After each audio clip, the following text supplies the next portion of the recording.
Right, so we're here to do a review and a comparison on this little chap, which is the Manfrotto BeFree travel tripod.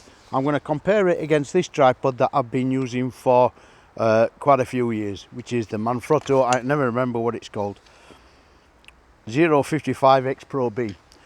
We're going to review this, have a look at its features, what I like about it, what I don't like about it, and also what I like about this and what I don't like about this. But before I go any further, there's something I've been meaning to do for a couple of videos that I keep forgetting, and that's to give a shout out to my mates, and they're at Albany Computers in Rotherham.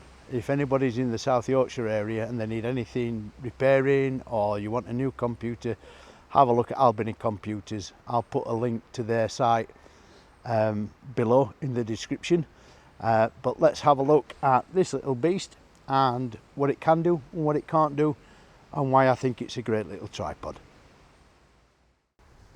So the reason I bought this was because this, although it's a great tripod, is a bit bulky and a bit heavy.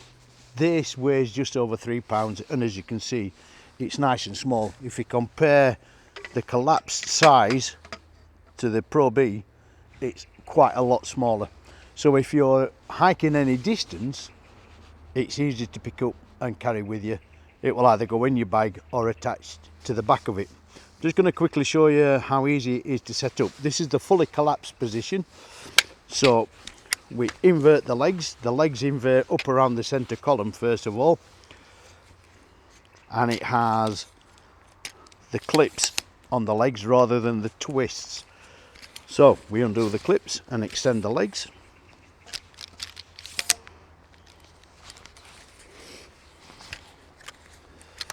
On all three legs. The next thing to do is to set these grey knobs on the top to the middle position, which is the standard spread for the legs. And there you go. There's a little knob you turn to get the center column down. That's the most stable position with the center column down, but it does extend to that size with the center column up. And it's quite a sturdy little tripod for its size and weight. So that's the BeFree Travel. Let me quickly show you the Pro B, which is a little quicker to set up because you don't have to invert the legs. But basically, it's the same clips on the legs rather than twisty grips.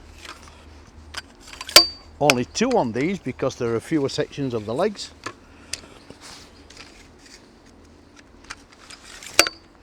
And there are no knobs to set for the standard spread for the legs, but you can see straight away that that's a much taller tripod. If I release the center column on this and put it up, you'll see that it goes way above my head, but it is very sturdy tripod, rock solid. I can lean on this and it goes nowhere. So that's how you can put both tripods up, both relatively simple, both relatively quick, and this one, although not as sturdy as a Pro B, still is a sturdy tripod. Okay, so one of the criticisms that I've seen when other people have reviewed this is that you can't really get very low with the tripod. If you adjust these grey knobs that I spoke to about getting the spread for the legs, they will come out to this position, which even with the head put down, it's still not right down at ground level. This one will really easily, but I've found a way of doing that, and that's by removing this little bung on the bottom of the center column. It's a rubber bung like that, and it just comes out. What you want to do is keep that safe until you're set up with it. You can then remove the center column, invert it, and put it back in. Put the bung in, lock it up, and then if you adjust the length of the legs, 1, 2,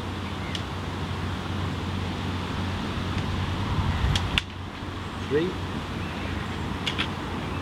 That centre column now, with a camera on, will go all the way down to the floor.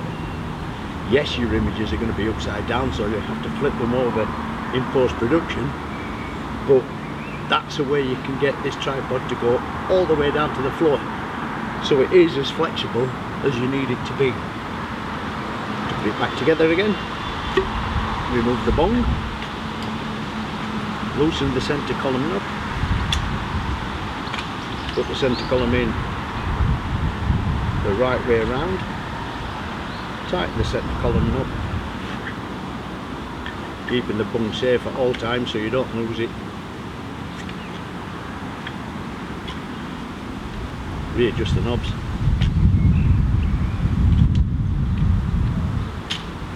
And you're back to square one. So that's one of the ways that makes it an extremely flexible tripod, and as you can see, really quite solid. Let's have a look at some of the features in this area and the base plate, so that you can see what you can and can't do with it. Right, so these are the features. These are the grey knobs that I told you about in order to invert the legs. Just slightly push them in and the leg will invert in order to put it away. Into the middle position for the standard spread, and into the far right position for the full, getting your lower down.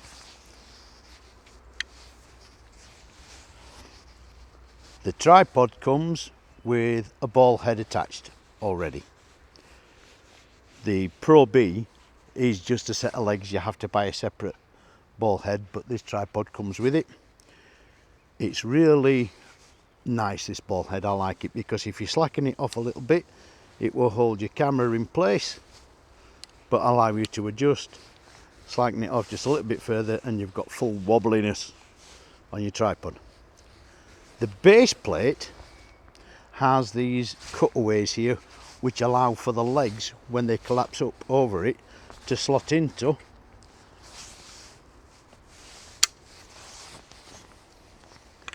Like that, and gets it into a really slim shape to go into your bag, etc. And here, if I just swivel it round, is the knob to control the height of the centre column. Now, one thing I've noticed is on my 5D I like to use an Orca Swiss L bracket, but as you can see, the BeFree travel tripod comes with a Manfrotto plate. One thing I've found on the internet that costs £19 or just under 20 quid is the Manfrotto. It has a Manfrotto plate that would, this is what your plate would look like when you attach it to the camera on the bottom, and on the top an Orca Swiss base plate. So that will just fit into the Manfrotto plate on the tripod like that, and then you can use your Orca Swiss camera plates straight onto a Manfrotto ball head, which I think is a really nice development. So just to show you that again, it's an adapter plate that just clips on and off on the Manfrotto tripod plate. And that's it, it's as simple as that. Well, that was a bit of a serious video, wasn't it? Not much laughs in this one, but I just wanted to get a review done of this, because the reason I wanted to do the review was because I thought it weren't all that steady, but because I got some camera shake on a couple of shots, but the camera shake I got was actually because I was leaving the vibration control on the lens during long exposures, and I've got a video coming up about that in a week or two, so look out for that. What do I like about these tripods? What don't I like about them? The thing that immediately comes to mind with the BeFree travel tripod is its portability. It's small, it's light, It's not going to be a pain to carry when you're on long hikes, and it's reasonably stable, and it's also very flexible. As I showed you earlier, you can get the camera right down at ground level and up just about to eye level, and it's affordable. You find them at different prices depending on where you get them from, but around 130, 140 quid, and it's a really nice tripod. I would use it when I'm going on long hikes. However, this one, the Pro B, is what I've been using for the last 4 or 5 years, and it is rock solid. So what I like about that is its solidity and its flexibility. If I show you one of the things it can do, one of its tricks, with the center column, push it out, get it that way across, and then when you flex the legs out like that, you can get really down to ground level really quite easily. What I don't like about it is, well, the opposite of that really. When you're going long distances, it's a bit of a pain to carry because it's big and it's relatively heavy, but it's rock solid. It's my go-to tripod. It's the one that I would use more often than not.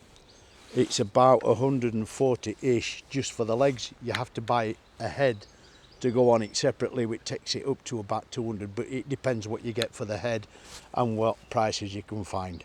But they are both excellent tripods. So that's it. That's the review of the Manfrotto BeFree travel tripod. I just wanted to put it on because I've been and looked myself for reviews of the tripod when I was thinking about buying it, and I couldn't find many. And I didn't want to do a review that said, oh, here's an unboxing and here's this. I just wanted to show you what it can do, and why I like it. It's a smashing little tripod for those instances, like I said, where you need something that's light and small. It'll fit in the suitcase really easily, whereas the BeFree won't. I'd like to thank Steve for managing the cameras for me while we do this. On the next one, like I said, I'm going to talk about camera shake and vibration control, and why you should always switch it off when you've got your camera on a tripod, with some examples of how wrong it can go. But thank you for watching. We'll see you on the next one. Take care.